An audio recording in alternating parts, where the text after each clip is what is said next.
നേതാവിന് തിരുത്താൻ കഴിയും. ഈ ശവം തൂക്കികളെ, അത് CPM-ന്റെ സംഭാവനയാണല്ലോ ആ വാക്ക്. ശവം തൂക്കികളെ ജനങ്ങൾ തിരിച്ചറിഞ്ഞു, CPM-കാർ തന്നെ തിരിച്ചറിഞ്ഞു. എന്തായാലും അഴിമതി പറഞ്ഞുകൊണ്ട് പുറത്തേക്ക് ഇറങ്ങിയ വി കുഞ്ഞികൃഷ്ണൻ, സ്വജനപക്ഷപാതം പറഞ്ഞുകൊണ്ട് പുറത്തേക്ക് ഇറങ്ങിയ TK ഗോവിന്ദൻ, പാർട്ടിയിൽ ക്രിമിനലിസം കൂടി വരുന്നു എന്ന് പറഞ്ഞ് പുറത്തിറങ്ങിയ G സുധാകരൻ, ഈ മൂന്ന് പേരും പാർട്ടി സ്ഥാനാർത്ഥികളെ തന്നെ തോൽപ്പിക്കാൻ പോകുന്ന അവസ്ഥയാണ് ഇപ്പോൾ നാം കാണുന്നത്. അപ്പുറത്ത് ഏറ്റവും കരുത്തനായ പിണറായി വിജയൻ വിറച്ച് ചെറിയ ലീഡിൽ നിൽക്കുന്ന മറ്റൊരു കാഴ്ച. ഇതൊരു വല്ലാത്ത കാഴ്ചയാണ്. 99 സീറ്റാണ്. തെരഞ്ഞെടുത്തുള്ള തോൽപ്പിക്കലായിരിക്കും. ഞാൻ നേരത്തെ അതുകൊണ്ടാണ് ബാലുശ്ശേരിയിൽ സച്ചിൻ ദേവിന്റെ കാര്യം പറഞ്ഞത്. കഴിഞ്ഞ തവണ 20,000-ലേറെ വോട്ടിന് ജയിച്ച ആളാണ്. ഇപ്പോൾ തോൽക്കുന്ന ലക്ഷണമാണ് കാണുന്നത്. 10,000-ലേറെ വോട്ടിന് പിന്നിലാണ്. അങ്ങനെയാണെങ്കിൽ അന്ന് തിരുവനന്തപുരത്ത് നടു റോഡിൽ കാണിച്ച അഹങ്കാരത്തിന്, ഡ്രൈവർ യദുവിനോട് ചെയ്തതിന് ജനം തിരിച്ചു ചോദിക്കുകയാണ്. മേയർ സ്ഥാനം പോയി, മേയറുടെ പൊടി പോലും ഇല്ല. ഇപ്പൊ ഭർത്താവ് MLA തോൽക്കുന്ന മട്ടിലാണ്. അങ്ങനെയാണെങ്കിൽ ഡ്രൈവർ യദുവിന്റെ പ്രതികാരം അങ്ങനെ യദുവിനോട് കാണിച്ചത് കേരളം ഏറ്റെടുത്തു. എന്തായാലും കണ്ണൂരിലെ പാർട്ടി കോട്ടകളിൽ നമ്മൾ ആലങ്കാരികമായി ഉലഞ്ഞു എന്നൊക്കെ പറയുന്നു. ഉലയുകയല്ല, ഒരുപക്ഷെ തകർന്നടിയാൻ തന്നെ സാധ്യതയുണ്ട്. തളിപ്പറമ്പിൽ 8,969 ഉയർന്നിരിക്കുകയാണ് ഗോവിന്ദന്റെ ലീഡ്. അത് 17-ൽ 6 റൗണ്ട് മാത്രം എത്തിയപ്പോഴാണെന്ന് ആലോചിച്ച് നോക്കണം.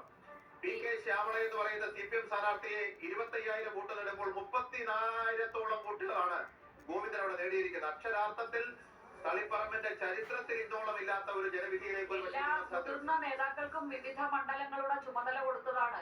MP Jayarajan, EP Jayarajan, PK Shrimati, James Mathew, എല്ലാവരും ഓരോരോ മണ്ഡലത്തിന്റെ ചുമതലയാണ്. സാധാരണ തളിപ്പറമ്പിന്റെ കാര്യം എടുക്കുകയാണെങ്കിൽ P ജയരാജനെ അവിടെ പൂട്ടിയിട്ടിരിക്കുകയായിരുന്നു എന്ന് മാത്രമല്ല MP ഗോവിന്ദൻ ബൂത്ത് കമ്മിറ്റികളെ വരെ ഭീഷണിപ്പെടുത്തുന്നു പറഞ്ഞാണ് പാർട്ടി സെക്രട്ടറി തന്റെ ഭാര്യയുടെ സ്ഥാനാർത്ഥിത്വം പ്രഖ്യാപിച്ചതിന് ശേഷം സംഘടനാ സംവിധാനങ്ങൾ മുഴുവൻ ദുരുപയോഗം ചെയ്ത് ഈ മണ്ഡലത്തിൽ അംഗീകരിക്കുന്നു എന്നാണ് അദ്ദേഹം ജെയിംസ് മാത്യു പറഞ്ഞതിലെല്ലാം ഉണ്ടായിരുന്നു. ഞങ്ങളുടെ വിവാഹം നടത്തിയത് ആണ് ഇല്ല, മകളുടെ വിവാഹം അവരുടെ വിവാഹം നടത്തിയതാണ്, മക്കൾ കരഞ്ഞു എന്നാണ് പറഞ്ഞത്. അതെ അതെ അതെ. അങ്ങനെയുള്ള TK പറയുമ്പോ വിനു അക്ഷരാർത്ഥത്തിൽ ജെയിംസിന്റെ കണ്ണ് നിറഞ്ഞു. സ്വയം പാർലമെന്ററി രംഗത്ത് നിന്ന് മാറി നിന്ന ആളാണ് ജെയിംസ് മാത്യു. പക്ഷെ പാർട്ടിക്ക് ദ്രോഹകരമായ ഒരു വാക്കുപോലും അദ്ദേഹത്തിന്റെ വായിൽ നിന്ന് ഇതുവരെ വീണിട്ടില്ല. സുകന്യ സ്വന്തം നിലയ്ക്ക് ഈ പാർട്ടിയിൽ പ്രവർത്തിച്ച ആളാണ്. സുകന്യ തളിപ്പറമ്പിലെ സ്ഥാനാർത്ഥിത്വത്തിന് എന്തുകൊണ്ടും യോഗ്യയായിരുന്നു, അർഹയായിരുന്നു. അതിന് പകരമാണ് PK ശ്യാമളയ്ക്ക് വന്നത്. TK ഗോവിന്ദൻ കലാപമുണ്ടാക്കിയപ്പോൾ, പുറത്തേക്ക് ഇറങ്ങുമ്പോൾ പാർലമെന്ററി വ്യാമോഹം TK ഗോവിന്ദൻ ഉണ്ട് എന്നാണ് CPM വിശദീകരിച്ചത്. പിണറായി വിജയൻ തന്നെ അക്കാര്യം പറഞ്ഞിരുന്നു. അത് തിരിച്ചറിയാൻ കഴിഞ്ഞില്ല. അദ്ദേഹത്തിന് മത്സരിക്കാൻ ആഗ്രഹമുണ്ടെന്ന്. ആരെങ്കിലും അദ്ദേഹത്തിന്റെ പേര് പറയണ്ടേ എന്നായിരുന്നു. ഒരു വാചകം പറയാൻ പിണറായിക്ക് ധൈര്യമില്ല. TK ഗോവിന്ദനെ കുറിച്ച് പറഞ്ഞു ഒന്നും പറഞ്ഞില്ല.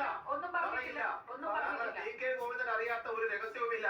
അത് പരിഹാരം കോളേജ് ആണെങ്കിലും പാർട്ടി കമ്മിറ്റി ആണെങ്കിലും പാർട്ടി ഓഫീസ് നിർമ്മാണമാണെങ്കിലും താക്കോല് ഗോവിന്ദന്റെ കയ്യിലുമായിരുന്നു. പക്ഷേ ഈ പുറത്തുപോയ 3 നേതാക്കളെ കുറിച്ച് ഇവരാകെ പറയുന്നത് പാർലമെന്ററി വ്യാമോഹം എന്നൊരു വാക്ക് മാത്രമാണ്. അതിനപ്പുറം ഒന്നും പറയാൻ CPM-ന് കഴിഞ്ഞിട്ടില്ല എന്നത് അതിശയകരവുമായിരുന്നു. ഈ ഗോവിന്ദന്റെ ആരോപണങ്ങളൊക്കെ സത്യമാണ് സിന്ധു. കാരണം അവിടെ PK ശ്യാമളയ്ക്ക് വേണ്ടി ടീച്ചർമാരുടെ ഒരു നടത്തം നടത്തി. പേരാവൂരിൽ മത്സരിക്കാൻ വിട്ട ശൈലജ ടീച്ചറെ വിളിച്ചു വരുത്തി. PK ടീച്ചർ കൂടെ നടന്നു PK ശ്യാമളയ്ക്ക് വേണ്ടി. സുകന്യ ഒരു ടീച്ചറാണ്. എന്തുകൊണ്ട് സുകന്യയെ കൂട്ടിയില്ല? ഗോവിന്ദൻ ചോദിച്ചൊരു ചോദ്യമാണ്. TK ഗോവിന്ദൻ ചോദിച്ച ചോദ്യമാണ്. അപ്പൊ ഈ അർത്ഥത്തിൽ പാർട്ടി നേതാക്കളുടെ കുടുംബാംഗങ്ങൾക്ക് പാർട്ടി സ്വാധീനം ഉപയോഗിച്ചുകൊണ്ട് മത്സരിക്കാൻ അവസരമുണ്ടാക്കുക, അവരെ അധികാരത്തിൽ കൊണ്ടുവരിക, മന്ത്രിയാക്കുക, ഈ ഒരു ഡിസൈനാണ് അവിടുത്തെ പാർട്ടി കേഡർമാർ തന്നെ. അതുതന്നെയാണ് സുരേഷ് നമ്മൾ ചുരുക്കി പറയുന്നത്. സ്വജനപക്ഷപാതം, അഴിമതി, അധികാര പ്രമത്തത, ഏകാധിപത്യം, ഈ ഘടകങ്ങളാണ് കണ്ണൂരിൽ CPM പ്രവർത്തകർ CPM-നെ ശിക്ഷിക്കാനുള്ള കാരണമെന്ന് നിസ്സംശയം പറയാം. അത് CPM-ലെ പ്രവർത്തകർ തീരുമാനിച്ചുറച്ചു ചെയ്യുന്ന കാര്യമാണ്. പാർട്ടി കോൺഗ്രസ് വിള്ളൽ വീണു എന്നൊന്നും ഒറ്റവാചകത്തിൽ പറഞ്ഞു തീരാവുന്ന ഒരു കാര്യമല്ല. CPM എന്ന രാഷ്ട്രീയ പാർട്ടിയെ സംബന്ധിച്ചിടത്തോളം, സംഘടനയെ സംബന്ധിച്ചിടത്തോളം ഈ വിജയം നൽകുന്ന അല്ലെങ്കിൽ ഈ പരാജയം അവർക്ക് നൽകുന്ന സൂചനകൾ വളരെ വലുതാണ്. ഇത് നമ്മൾ സൂചനയാണ്, സൂചന കണ്ട് പഠിച്ചില്ലെങ്കിൽ എന്ന് പറയും പോലെ സൂചനയല്ല. ഒരു നിയമത്ത് വീണ്ടും ഒരു LDF പ്രതീക്ഷ വന്നിരിക്കുകയാണ്. അതായത് 7-8 റൗണ്ടുകളിൽ ശബരിനാഥ് കുറെ കൂടി വോട്ട് പിടിച്ചു. അത് BJPക്ക് നഷ്ടമുണ്ടാക്കിയിട്ടിരിക്കുക. ഇപ്പോൾ LDF കണക്കിലേക്ക് എത്തിയിരിക്കുകയാണ്.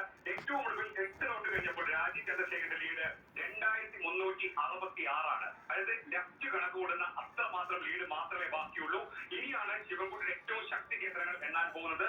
കമലേശ്വരം, അമ്പലത്തറ ഉൾപ്പെടെയുള്ള സ്ഥലങ്ങളിൽ അവിടെ അവർ പ്രതീക്ഷ പോലെ ലീഡ് കിട്ടുകയാണെങ്കിൽ അക്കൗണ്ട് പൂട്ടി തന്നെ കിടക്കാൻ സാധ്യത ഏറെയാണ്. ഒന്നും പറയാൻ പറ്റുന്ന സ്ഥിതി. ഒരു ഘട്ടത്തിൽ വിജയം ഉറപ്പിക്കാവുന്ന ഘട്ടത്തിലേക്ക് വന്നപ്പോൾ ശബരി വന്ന വോട്ട് BJPക്ക് ഈ ഘട്ടത്തിൽ ഭീഷണിയായി എന്ന് വേണം കരുതാൻ.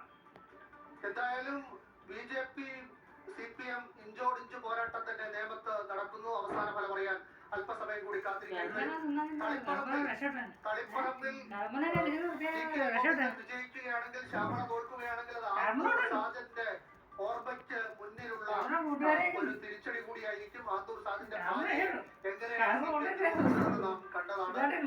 ദേശാഭിമാനിയുടെ 1-ാം പേജിൽ ആ സ്ത്രീയെ എങ്ങനെയാണ് അപമാനിച്ചത് നാം കണ്ടതാണ്. അങ്ങനെ ചെയ്ത PK ശ്യാമള പകരം വീട്ടിൽ കൂടി ജനം നൽകുന്നതായിരിക്കും.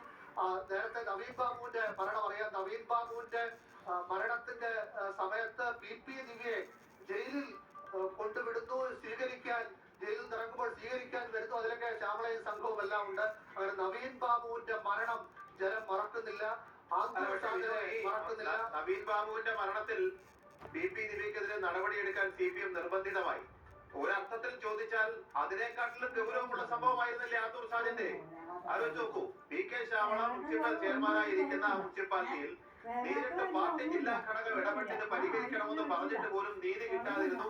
ഞാൻ ജീവനോടെ ഉണ്ടെങ്കിൽ ഈ കസേരയിൽ ഇരിക്കുമ്പോൾ നിങ്ങൾക്ക് നീതി കിട്ടില്ല എന്ന് വെല്ലുവിളിച്ചു എന്നാണ് പറയുന്നത്. അത് സംബന്ധിച്ച എല്ലാ ഫയലുകളും ആ മുനിസിപ്പാലിറ്റിയിൽ നിന്ന് അപ്രത്യക്ഷമായി എന്നാണ് TK ഗോവിന്ദൻ വാർത്താ സമ്മേളനത്തിൽ തന്നെ കുറ്റപ്പെടുത്തിക്കൊണ്ട് പറഞ്ഞത്. ഇപ്പൊ TK ഗോവിന്ദൻ അധികാരത്തിലേക്ക് അല്ലെങ്കിൽ